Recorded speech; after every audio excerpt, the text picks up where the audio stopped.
இது வரைக்கும் இப்படி ஒரு கேவலமான ஹோட்டல் நான் சாப்பிட்டதே கிடையாது.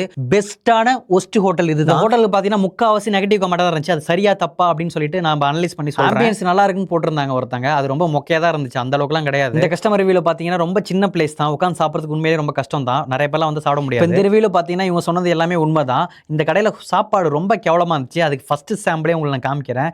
ஆடு தானா வந்து மாட்டின மாதிரி நானே வந்து மாட்டிக்கிட்டேன். அதுக்கேற்ற மாதிரி மொதல் டிஷ்ஷே வந்துச்சுங்க. சிக்கன் கிளியர் சூப்னு சொல்லிட்டு கேவலமா இருந்துச்சு. இது ஸ்மெல் ரொம்ப பேட் ஸ்மெல்லா இருந்துச்சு. என்னடா ஸ்மெல்னு மோந்து பார்த்துட்டு இருந்தோம்.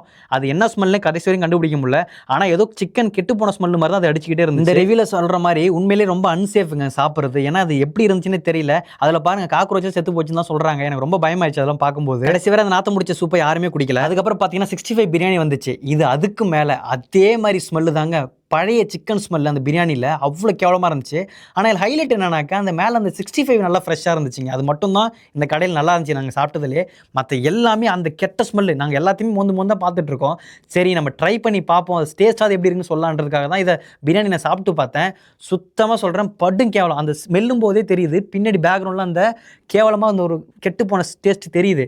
நான் வாயில் வச்சு 2 மொன்று பார்க்கும்போது தெரிஞ்சிச்சு இது கெட்டு போயிடுச்சு அப்படின்ட்டு. அப்புறம் தூக்கி போட்டேன். அதை கூப்பிட்டு அவங்கள்ட்ட சொல்கிறேன். அவங்க வந்துட்டு இல்லை அப்படிலாம் இல்லை அப்படின்னு சொல்லிட்டு வேற எடுத்து வந்து கொடுக்குறேன்னு சொல்லிட்டு வேற எடுத்து கொடுத்தாங்க. அதுலயும் அப்படிதான் இருக்கு. இதே மாதிரி எல்லா டிஷ்ஷுமே தான் இருந்துச்சு. அந்த பிரியாணியை பத்தி இந்த கஸ்டமர் சொன்ன ரிவ்யூ எல்லாமே உண்மைதான். ரொம்ப கேவலமா இருந்துச்சு. கேட்டா அது யூனிக் ஸ்டைல்னு சொல்லிடுவாங்க போல. அடுத்து இந்த ரிவ்யூல சொல்ற மாதிரி சிக்கன் டிக்கா மசாலா வாங்குவாங்கல்ல, பட் கார்லிக் சிக்கன் வாங்கிருந்தோம்னு நினைக்கிறேன். இது பேர் எனக்கு எக்ஸாக்டா தெரியல, அதான் நினைக்கிறேன். பட் இது அதுக்கும் மேலங்க அதே டேஸ்ட், அதே கேவலமான டேஸ்ட். சிக்கன் ஃப்ரைட் ரைஸ்லயும் அதே மாதிரி கேவலமான டேஸ்ட். எல்லாத்துலயுமே ஒரே மாதிரி இருந்துச்சு. ஆனா இது யூனிக் ஸ்டைலா இருக்குமோ சரி, எல்லாத்துலயும் ஒரே மாதிரி இருக்குன்னு நினைச்சோம். ஆனா அது யூனிக் ஸ்டைலே கிடையாது. ஏன்னா அது ரொம்ப கேவலமான ஒரு வாடை வருது. அது எப்படி கேவலமான வாடை வந்து யூனிக் ஸ்டைலாக மாறும்? எனக்கு இதுக்கு மேலே அந்த ரிவ்யூ பற்றி இப்போ சொல்கிறதுக்கு எனக்கு கடுப்பாகுது. எனக்கு ஆனால் அவ்வளோ கேவலமாக இருந்துச்சு சாப்பாடு. Totally waste of money. Bill கடைசியில் கொடுக்குறேன், இது எவ்வளோ காஸ்ட்லின்னு சொல்லிட்டு அவ்வளோ மோசமாக இருந்துச்சு. நான் ஆக்சுவலாக வேற ஒரு கடைக்கு சாப்பிட போனாங்க. அந்த கடை பூட்டிருந்துச்சுன்னு இந்த கடைக்கு வந்தேன். பட் சரியான செய்கை நடந்துச்சு. எதுவுமே சாப்பிடல, அப்படியே வேஸ்ட்டாக போயிருச்சு. வீடியோ முக்கியமாக எதுக்குனாக்க நிறைய பேர் இந்த கடையில் ஆன்லைனில் ஆர்டர் பண்ணி ஏமாந்து போயிட்டாங்க போல. அதே போல் நீங்கள் ஏமாந்தக்கூடாதுன்னு தான் வீடியோ போடுறேன். நான் சொல்கிறது நம்மளாம் ஜொமேட்டோ பார்ட்னரே வந்து ரிவ்யூ போட்டிருக்காரு, அதை பாருங்க. பார்ட் 2 வீடியோக்கு வெயிட் பண்ணுங்க.